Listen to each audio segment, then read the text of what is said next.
1절에 보면 이제 그 후에 유대인의 명절이 되어 예수께서 예루살렘에 올라가시니라라고 하면서 오늘 본문이 시작이 되어집니다.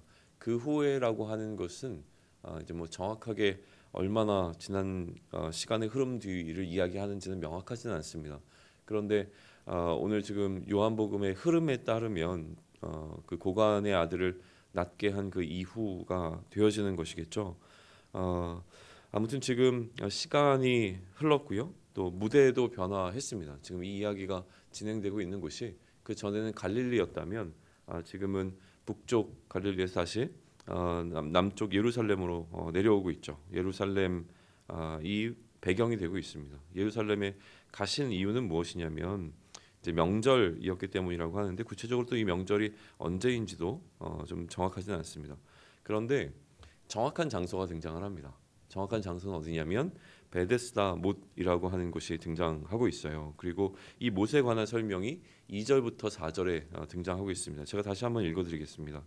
예루살렘에 있는 양문 곁에 히브리 말로 베데스다라 하는 못이 있는데 거기 행각 5이 있고 그 안에 많은 병자, 맹인, 다리 떠는 사람, 혈기 많은 사람들이 누워 물의 움직임을 기다리니 이는 천사가 가끔 못에 내려와 물을 움직이게 하는데 움직인 후에 먼저 들어가는 자는 어떤 병에 걸렸든지 낫게 되밀어라 라고 되어 있습니다. 이 베데스다라고 하는 것이 이제 히브리 말로 되어 있는 이름인데 이 의미 자체는 뭐 여러분 잘 아시겠지만 자비의 집이라고 하는 의미를 갖고 있는 것이 베데스다이지 않습니까? 그리고 베데스다에 지금 어떠한 상황인지를 설명을 쭉 해내고 있습니다. 그 중에 지금 괄호가 되어 있는 부분이 있어요. 많은 병자들이 지금 와서 괄호 안에 들어있는 내용은 무엇이냐면 이제 물이 뭐 움직임이 있기를 좀 기다리고 있었다고 하는 것이죠. 그래서 물이 움직일 때, 동화할 때에 가장 먼저 들어가는 사람이 어떤 병에 걸렸든지 낫게 된다라고 하는 이야기를 기록하면서 괄호 속에다 집어넣어 놓았습니다. 이제 괄호의 의미는 무엇이냐면 성경은 원본은 지금 다 사라졌고 사본들만 존재를 합니다. 여러 사본들이 존재하는데 그 사본들을 서로 비교하는 사본학이라고 하는 게 있습니다. 그래서 사본을 비교할 때 이제 원칙들이 있습니다. 어느 것이 더 본문에 가깝겠는가라고 하는 것을 많은 사람들이 연구하고 있는데 그 가운데서 어떤 사본에는 이 괄호 속에 있는 내용이 포함되어 있지 않은 사본들이 꽤 있는 겁니다. 초창기 사본들 가운데서 그러니까 이 괄호 속에 있는 내용은 아마도 원본에는 들어있지 않은 내용이 거의 확실하다라고 하는 경우에 이렇게 괄호를 좀 치게 되어 있죠. 그런데 또 이 내용 자체가 이 본문을 이해하는 데 있어서 유익한 경우에는 또 집어넣게 되어 있는 것이 이 괄호 속의 내용이라고 하는 거예요. 그러니까 사실은 이 괄호 속에 있는 내용을 우리가 요즘 말로 하게 되면 팩트라고 보기에는 좀 어려운 부분들이 있습니다. 고고학적인 발굴을 통해서 이 베데스다 못이 거의 이제 발굴이 다 되었습니다. 그 고고학적인 입장에서 바라보게 되었을 때 베데스다 못이라고 하는 건 우리가 생각하는 자연적인 이런 연못 같은 느낌은 아니고요. 저수조라고 이야기를 합니다. 그러니까 인위적으로 좀 만들어진 것이죠. 그래서 빗물을 좀 받아놓는 장소였다고 하는데 사이즈는 저도 가봤으면 좋겠습니다. 가서 좀 보고 싶은데요. 사이즈는 한 100m, 80m 이 정도 된 큰 사이즈인데 두 개로 이루어져 있다고 합니다. 그러니까 위에 놓여 있는 저수조와 밑에 놓여 있는 저수조에 이제 물이 고이는데 위에 소위 얘기하면 뭐라 그러죠? 댐처럼 되어 있는데 위에 물이 많이 고이면 그것을 열어서 밑으로 물을 흘려보낼 수 있게 되어 있다고 해요. 그러니까 우리가 생각했을 때 위에 고여 있는 이렇게 쌓여 있는 차 있는 물을 밑으로 보내게 되면 자연스럽게 밑에 물의 흐름이 이렇게 마치 우리가 변기에 물을 내릴 때 보듯이 이렇게 물이 이렇게 뭐라 그러죠? 움직임이 생기지 않겠습니까? 그러다 보니까 이제 그 움직임을 사람들은 이제 천사가 내려와서 물을 휘젓는 것이다라고 이해했을 것이다라고 받아들입니다. 근데 어쨌든 간에 지금 괄호 속에 들어있는 내용이 사실이든 사실이지 않든지 간에 지금 오늘 본문 속에서 그 내용은 사람들이 그렇게 믿었다라고 하는 것이 강조되어 있는 겁니다. 사람들은 그렇게 물이 움직일 때 거기에 들어가면 나을 것이라고 믿었던 그 믿음이 있었기 때문에 그곳에 이제 병자들이 많이 모여 있었다고 하는 것이죠. 마찬가지로 고고학적인 의미는 무엇이냐면 그게 어떤 치료의 효과들을 가져왔다고 하는 거예요. 맑은 물에 몸을 씻는 이 행위들을 통해서 이곳이 환자들에게 유익한 곳이었을 것이다라고 지금 이해를 하고 있는 거예요. 아무튼 간에 그런 믿음, 를 갖고 있었던 많은 환자들이 베데스다 못 가운데로 몰려들었고요. 5절에 보게 되면 거기에 한 병자가 있었는데 38해 된 병자가 있었다라고 합니다. 그러니까 38년 그러니까 38살인지 이제 38년 동안 이 병을 갖고 있었던 병자인지라고 하는 것에 대한 또 해석도 조금 더 주의 깊게 볼 필요가 있는데 그냥 단순하게 생각하시죠. 그냥 38년 동안 아마도 치료가 불가능했던 사람이라고 좀 이해하고 오늘 본문을 보시면 좋을 것 같습니다. 지금 이 사람은요. 천사가 내려와서 물을 줬던 말든 상관이 없습니다. 그리고 이 38년 동안 치료가 불가능했던 사람이라고 본다면 이곳 말고는 사실은 소망이 더 이상 끊어진 사람이라고 우리는 이해할 수 있는 겁니다. 38년 동안 병을 낫기 위해서 얼마나 많은 노력들을 했겠습니까?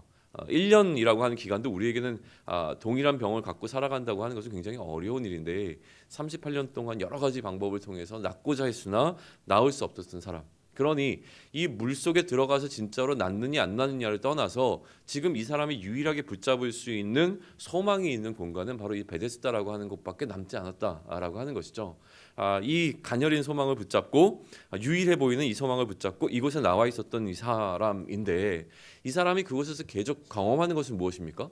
절망이라고 하는 것이죠. 왜냐하면 그 물에 한 번만이라도 자기가 가장 먼저 들어가 보면 그러면 낫는지 안 낫는지를 경험할 수 있는데 그조차도 그에게는 허락되지 않는 마치 사치와 같은 일이었다고 하는 거예요.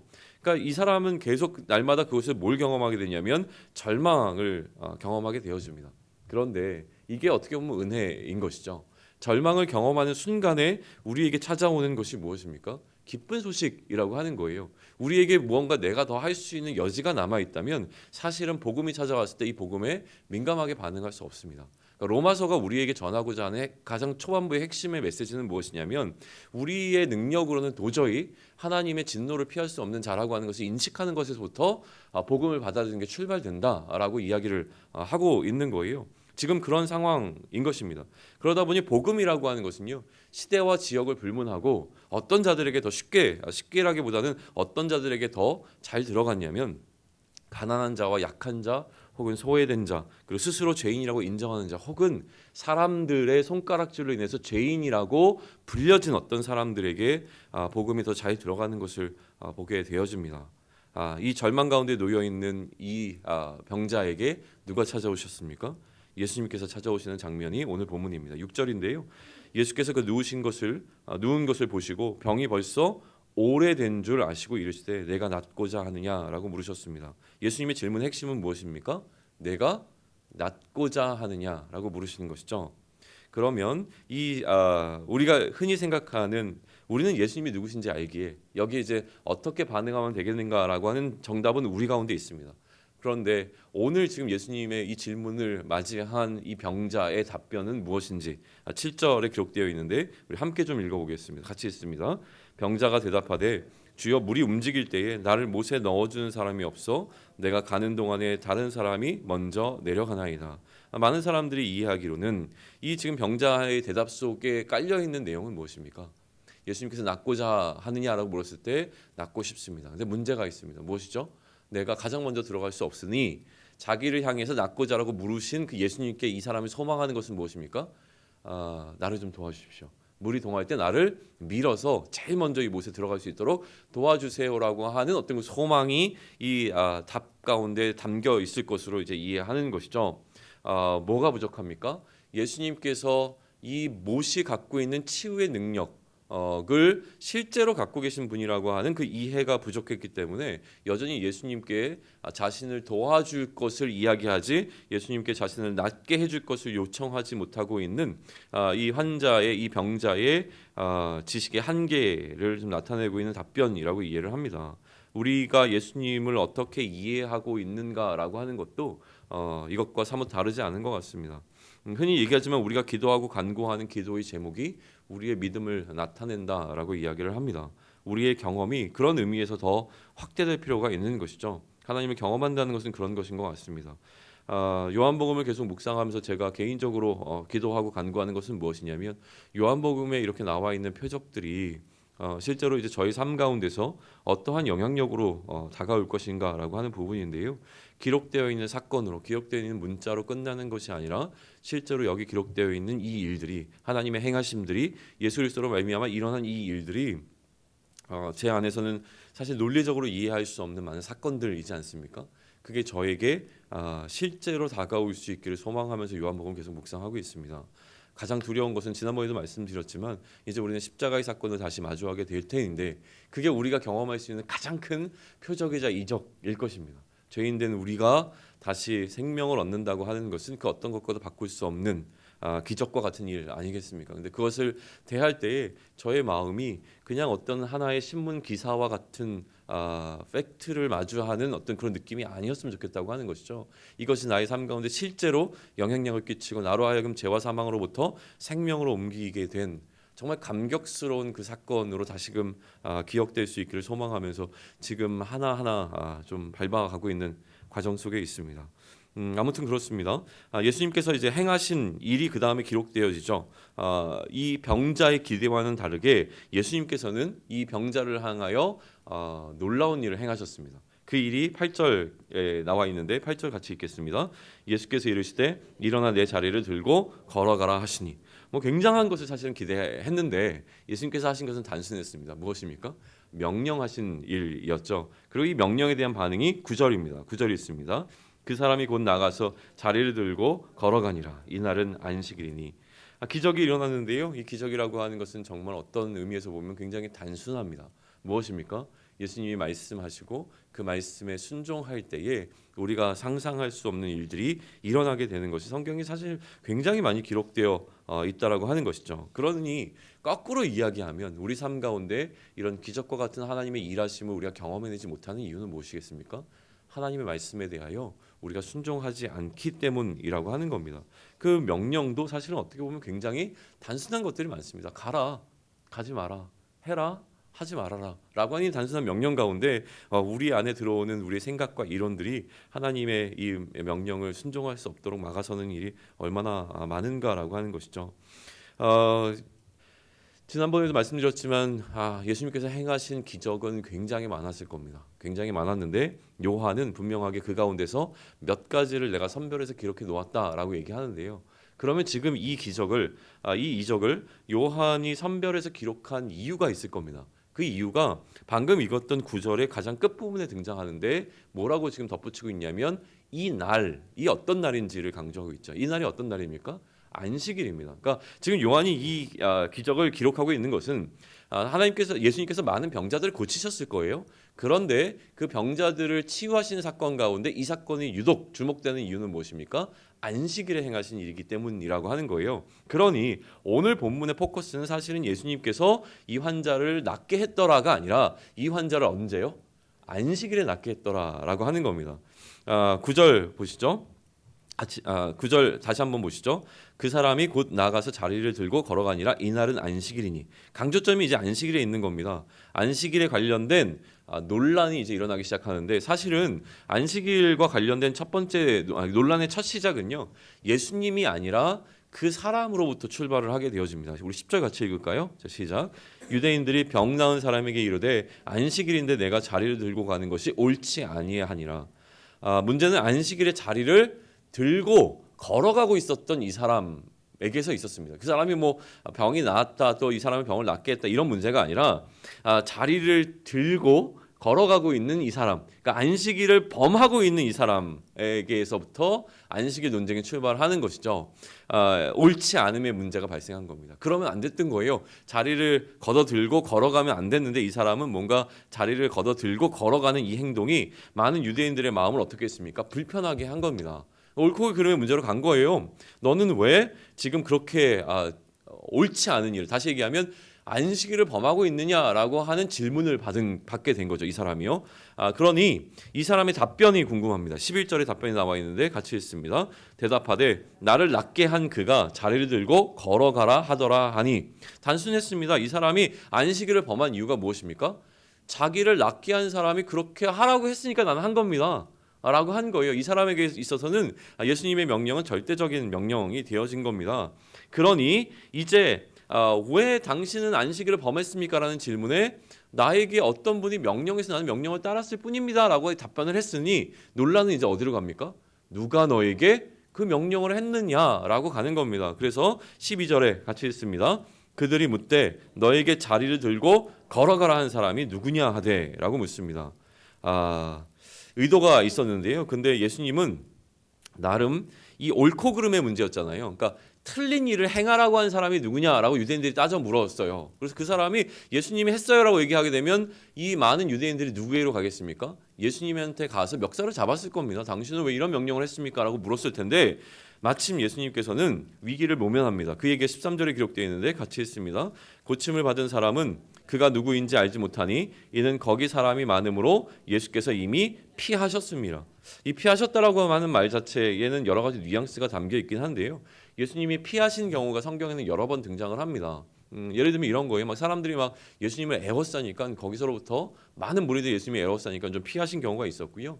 또 피곤하고 또 밥도 못 먹고 그러니까 한적한 곳으로 가자라고 하셨던 경우도 있었고, 그러니까 예수님께서는 나름 많은 무리들과 함께했고 예수님이 거하시는 곳에는 항상 늘 많은 무리들이 몰려올 수밖에 없었던 상황 가운데 예수님은 한적한 곳을 찾는 장면들이 몇 차례 복음서에서는 등장하게 되어집니다. 그런데 여기서 피하셨다고 하는 의미가 이 유대인들에 대한 두려움이 아니었던 것은 분명합니다. 유대인들과 논쟁하기 싫고 논쟁에서 질 것 같고 혹은 유대인들이 자신을 해하려고 하는 그 상황이 두려워서 피하셨던 게 아닌 것이 분명한 이유는 무엇이냐면 14절이기 때문에 그래요. 14절은 굉장히 재미있는 내용이 등장하는데요. 14절 같이 읽습니다.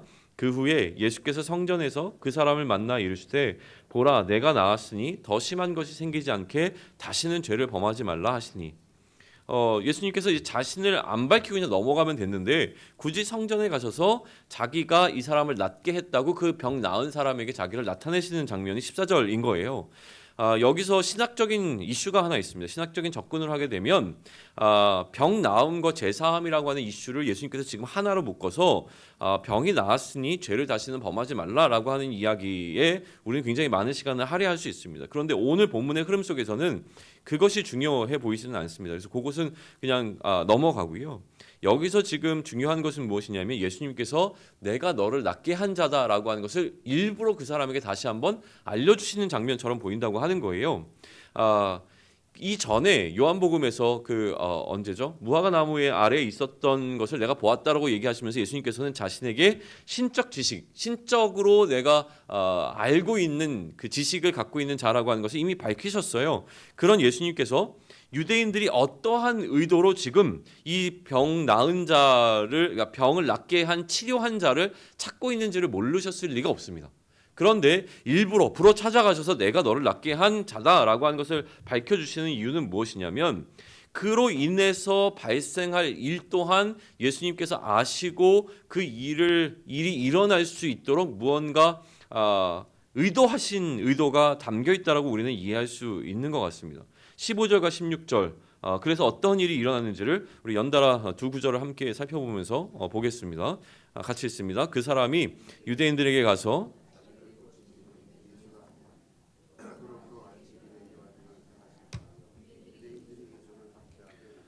그 일로 인해서 일어나게 된 결과는 무엇입니까? 박해가 일어난 것이죠. 그러니까 많은 사람들이 예수님께 가서 예수님의 당신의 그 행위가 옳지 않습니다라고 하는 옳지 않음의 논리를 펼쳤던 것이 분명합니다.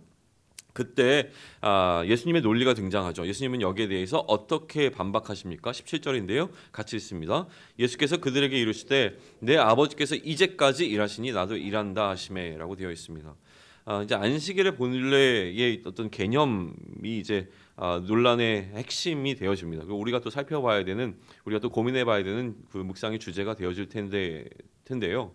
안식일이라고 하는 것은, 그러니까 안식일에 하나님께서 일하시냐 일하시지 않느냐에 대해서 이것은 유대인들 사이에서도 굉장히 큰 논란이었습니다. 안식일에도 여전히 우주 만물은 다 돌아가고 있거든요. 우주 만물을 돌리는 게 하나님이신가 아닌가라고 하는 논란은 유대인들 사이에서 뿌리 깊은 논쟁거리였습니다. 근데 지금은 우리가 이제 포커스를 두는 것은 무엇이냐면 하나님께서 온 우주 만물을 창조하시고 안식하셨잖아요. 근데 그 이후에 인간이 타락을 했단 말이죠. 창조의 질서가 파괴되었습니다. 보시기에 좋았더라라고 하는 것에서 이제 깨짐이 생기게 된 것이죠. 그 이후에 하나님의 일하심은 오히려 더 부각되어집니다. 하나님은 무엇을 위해서 일하시냐면 이제는 이 파괴된 질서를 회복하기 위해서 일하시는 하나님의 일하심이 등장하고 있는 것이, 그것이 바로 구원이라고 하는 것인데요. 구원의 영역에 있어서 하나님의 일하심은 계속 더 분명해지고 선명해지게 되어집니다. 그리고 예수님은 그 하나님의 일하심을 대행하기 위해서 이 땅에 오신 분으로 이해되어지는 것이죠. 그런데 이러한 상황 가운데서 예수님께서 17절에 이야기를 했는데 이 논리가 오히려 예수님을 죽이려고 하는 시도로 번지게 됩니다. 그게 18절인데요. 같이 읽습니다. 유대인들이 이로 말미암아 더욱 예수를 죽이고자 하니 이는 안식일을 범한 뿐만 아니라 하나님을 자기의 친아버지라 하여 자기를 하나님과 동등으로 삼으심이러라. 자, 두 가지 이유 때문에 예수님께서는 이제 박해를 받게 되어집니다. 박해의 발단이 일어나는데 첫 번째는 무엇 때문입니까? 안식일을 범한 일 때문이고요. 두 번째는 무엇입니까? 자기를 하나님의 아들이라고 얘기하며 하나님과 동등된 자로 여기는 이 상황 때문에 예수님의 박해의 시발점이 되어지는 것이죠. 결국 예수님께서는 안식일에 굳이 안식일을 피하실 수도 있었는데 안식일에 이 기적을 행하신 이유, 왜냐하면 이 사람이 시급한 문제는 아니었잖아요.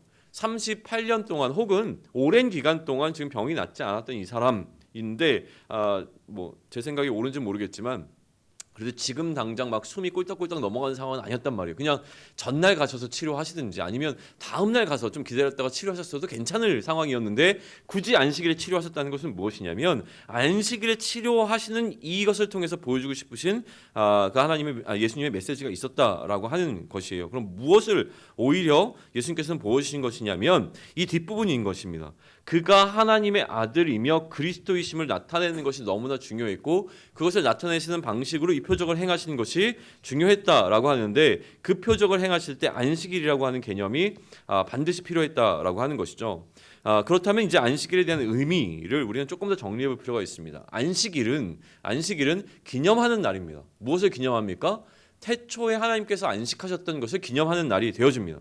그리고 타락한 이후에 이 안식일은 또다시 우리로 하여금 소망을 하게 되는 날입니다. 무엇을 소망합니까? 종말에 완전히 이루어지게 될 참된 안식을 소망하며 살아갈 수 있게끔 만들어주는 것이 이 안식일이 갖고 있는 개념이라는 거예요. 과거에 하나님께서 안식하셨던 것을 기념하며 앞으로 우리가 될 안식을 소망하며 살아갈 수 있도록 만들어주는 것이 무엇이라고요? 안식일입니다. 그러면 이 안식일이 현재 오늘을 살아가는 우리들에게, 그러니까 현재를 살아가는 이들에게 주는 메시지는 무엇인가라고 하는 것인데, 세상의 방식으로 살아갈 수밖에 없는 이 삶의 자리에 놓여 있는 모든 우리 인간들에게 우리가 삶의 방식으로 살아가고 있는 것을 의지적으로 중단하고 멈추고 나의 일함이, 내가 오늘 나의 삶을 위해서 뭔가 열심히 일하고 있는 이 일함이 나의 생명의 문제를 혹은 나의 삶의 문제를 보장해 주는 것이 아니라 우리의 삶은 전적으로 누가? 하나님께서 다스려 주신다라고 하는 것을 의지적으로 경험할 수 있고 또 의지적으로 나의 삶의 주관자가 하나님이신 것을 신앙 가운데 고백하는 행위로서 우리의 모든 일상의 삶을 멈추는 것. 그래서 내 삶의 진짜 왕이 누구신지를 또 내 삶에서 내가 스스로 하나님 노릇하려고 하는, 왕 노릇하려고 하는 것을 잠시 내려놓고 멈추는 행위가 무엇이냐면 바로 이 안식일을 기념하는 행위였다고 하는 거예요. 그리고 난 이후에 앞으로의 6일 동안 이러한 하나님을 향한 신앙의 태도로 살아가겠습니다라고 결단을 낼 수 있게 되어지는 그 시간이 바로 안식일이 갖고 있는 진정한 의미라고 하는 겁니다. 그 안식일의 의미가 흘러서 지금 어디로 와 있는 겁니까? 오늘 우리가 드리고 있는 이 예배 가운데로 흘러 들어온 겁니다. 우리가 그럼 우리의 일상의 삶을 잠시 내려두고 예배자로 서게 되는 그 순간 속에 이 안식일의 의미가 그대로 깔려 있다라고 하는 거예요. 그러니 일상이라고 하는 우리의 삶의 영역이 우리의 삶 가운데서 우상이 되지 않도록 하는 행위가 무엇이냐면 우리의 예배 행위가 되어진다라고 하는 겁니다. 우상은 여러 가지로 우리가 이해할 수 있어요. 흔히 이런 것, 중독 문제도 우상일 수 있습니다. 혹은 내가 빼앗기기 싫어하는 어떤 것, 하나님을 너무나 사랑하지만 그러나 하나님께서 나로 하여금 이 모든 것을 나에게 줄 수 있겠니라고 물으실 때에 우리가 내려놓을 수 없는 그 어떤 것이 사실은 우상이거든요. 그런 의미에서 우리가 오늘을 살아가면서 노동으로 삼고 있는 그 어떤 것도, 왜냐하면 이렇게 일하지 않으면 우리에게 생명의 문제가 혹은 우리의 삶에 어떠한 문제가 들어올 것이라고 생각하는 이 위기감이 우리의 일상을 우리의 우상으로 올려놓게 되는 잘못이 되어진다는 겁니다. 무슨 얘기입니까? 우리가 이렇게 열심히 일해야 나의 안전이 보장될 것 같은 거예요. 나에게 많은 돈이 있어야 내가 안전할 것 같은 거예요. 나에게 좋은 관계가 있어야 내가 안전할 수 있는 것 같아요. 내가 열심히 공부해서 좋은 학벌을 가져야 이 세상 가운데서 나의 안전이 보장될 수 있을 것 같아요. 나의 안전을 누가 보장해 줍니까? 하나님이 아닌 다른 것이 보장해 준다고 느낄 때에 우리 가운데 우상이 존재하게 된다고 하는 것이죠. 그러니 안식일과 같은 날이 필요한 겁니다. 우상의 메인 자가 아니라 하나님께만 속한 자라고 하는 것을 선포하는 행위들, 예를 들면 헌금하는 행위가 그런 행위인 것이죠. 교회의 물질적인 필요를 채워주는 방식도 맞습니다. 그러나 헌금이 갖고 있는 본래의 의미는 무엇입니까? 물질이 더 이상 나에게 왕 노릇할 수 없습니다. 하나님 노릇할 수 없습니다라고 하는 것을 고백해내는 삶이 되는 것이죠. 이 새벽에 우리는 도대체 여기 왜 와 있습니까? 우리의 일상의 주인이 누구인 것을 선포하기 위해서, 하나님이신 것을 선포하기 위해서 오늘은 우리가 이렇게 힘겹게 이 자리에 모여 있는 것 아닙니까? 오늘 하루 내 힘으로 살 수 없습니다라는 것을 아는 사람들이 모여 하나님 나의 삶의 진정한 주인이 되어주시고, 내가 오늘을 살아가는 이 삶 가운데서도 하나님 앞에 나를 온전히 맡겨드립니다. 하나님만이 나의 진짜 하나님이십니다라는 것을 고백하기 위해 우리는 이 자리에 모여 있다고 하는 것이죠. 그러면 이런 관점에서 예수님께서는 무엇을 행하신 것입니까? 이 환자는 본래 안식이 없었던 자입니다. 이 환자에게는요, 날마다의 삶 가운데서 단 하루도 안식이 없었던 자인 것입니다. 38년 동안 안식이 없었던 자에게 창조의 때의 완전함이 가져오는 안식의 의미는 상실되어 버린 지 오래되었습니다. 나음에 대한 소망도 없었습니다. 더 이상 자기 스스로는 그 못에 들어갈 수 있다고 하는 어떤 소망도 없으니 절망 가운데 미래를 향한 미래의 안식을 향한 소망도 없는 상태였다고 하는 것이죠. 그런데 예수님께서 이에게 찾아와 하신 일은 무엇입니까?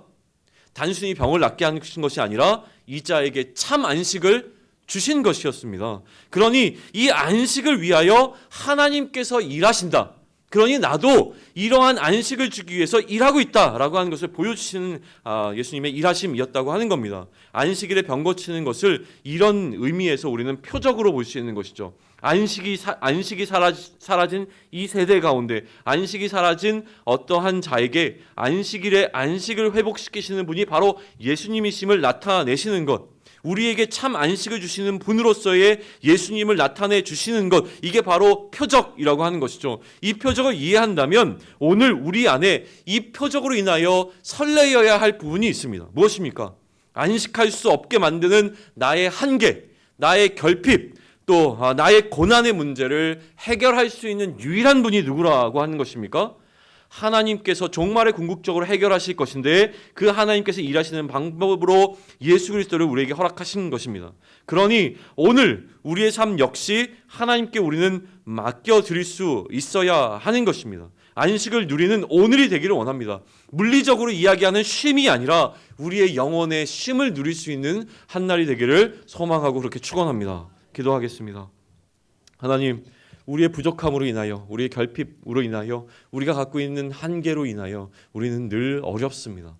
그것을 경험하며 우리에게 소망이 없음을 깨닫게 되어질 때에 하나님의 한 의가 우리에게 찾아오셔서 우리의 소망이 되시며 우리의 유일한 소망이 되어주셨음에 참 감사를 드립니다. 오늘 하루를 살아가는 동안 우리의 일함이, 우리의 하루를 살아가며 애쓰고 수고함이 우리의 생명을 보장하는 것이 아님을 깨닫게 하시고, 우리의 삶 가운데 우리가 붙잡아야 할 유일한 그 소망은 예수 그리스도라고 하는 것을 다시금 깨달으며, 우리의 삶 가운데 왕 노릇하며 하나님 노릇하려고 하는 그 많은 것들을 내려놓는 이 아침이 되게 하심으로 말미암아 오늘 우리가 예배하는 이 삶이 오늘 하루 우리의 일상의 삶 가운데서도 그렇게 참된 안식일의 의미를 되찾아갈 수 있는 은혜를 허락하여 주시옵소서. 그러므로 세상의 방식으로 살아가나 그럼에도 불구하고 우리의 삶을 주관하시는 것은 하나님 되게 하시고, 하나님께서 우리에게 말씀하시는 그 말씀에 순종하며 살아감으로 말미암아 참된 안식을, 우리의 영혼의 안식을 누릴 수 있는 오늘이 될 수 있는 은혜를 허락하여 주시옵소서.